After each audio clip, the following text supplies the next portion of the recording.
టాలీవుడ్‌లో డ్రగ్స్ రగడకు సంబంధించి excise enforcement SIT విచారణ కొనసాగుతోంది. మొదటి రోజు దర్శకుడు పూరి జగన్నాథ్‌ని సుదీర్ఘంగా విచారించిన సిట్ బృందం రెండో రోజు సినిమాటోగ్రాఫర్ శ్యామ్ కె నాయుడుని విచారించింది. నిన్న సుబ్బరాజు సిట్ ఎదుట విచారణకు హాజరయ్యాడు.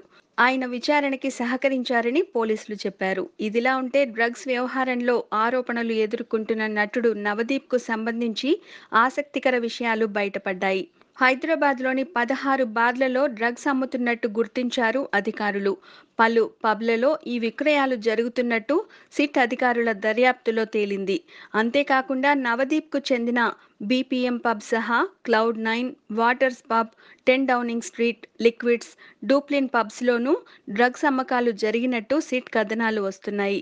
నవదీప్ ఈ నెల 24న సిట్ అధికారుల విచారణకు హాజరు కానున్నాడు. Please subscribe. Hi, it's me Purna. Please subscribe.